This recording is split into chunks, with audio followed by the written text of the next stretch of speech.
Thank you. Mrs. Rajavi, friends, in the life that I have led, I have experienced and witnessed nothing close to what I've heard today. I can't do anything here but offer the observation of one who, even if from a distance, of a different faith and heritage and nationality, has committed myself to your struggle.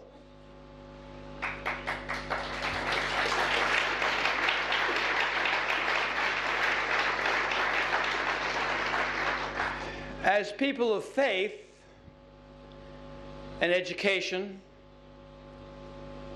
enlightened people, it is difficult to find any reason in anything we have heard.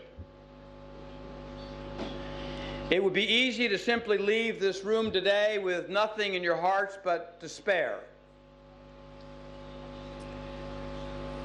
That I would understand. It is Martin Luther King who observed that the arc of history bends slowly, but it bends towards justice. Sitting here today, I will confess to you, having heard those words all of my life, I thought, does it bend at all? Is this the net result of the human experience? After 250,000 years of human development? This is what we hear?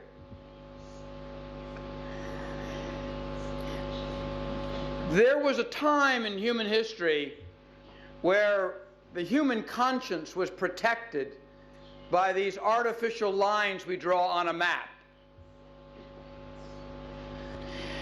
And when the Holocaust began, Hitler was observed to have said, when he was cautioned to how history would judge his regime, "Who remembers the Armenians?" Indeed, who did?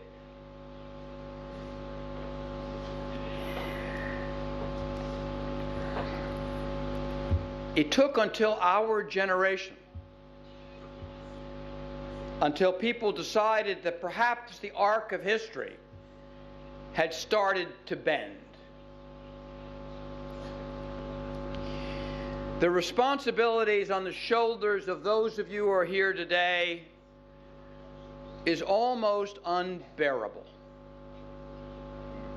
I admire your courage, I admire your conviction, but the responsibilities you bear are unbelievable. First, that every man and woman who died, every child who might have been born, is never forgotten.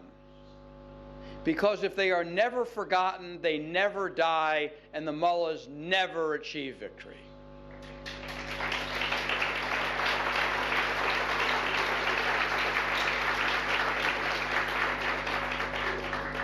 And second, that as we fight for revolution, we also fight for justice.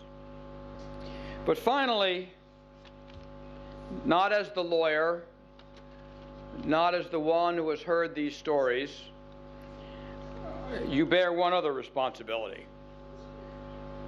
Because there really is only one final justice. The hangmen, the mullahs, the Revolutionary Guards, they can all have their day in court, and they can all be met with justice. But don't we need more than that? If we are to do more for those who were martyred, more than remembering them, more than keeping them in their hearts, don't we have a responsibility to give meaning to why they died? They would all be comforted that they're in your hearts. It would, I'm sure, bring and brings eternal comfort. But to those who were martyred, With all respect to the law and all my hopes that we prevail in court, isn't there really only one justice for them? Destroy the regime.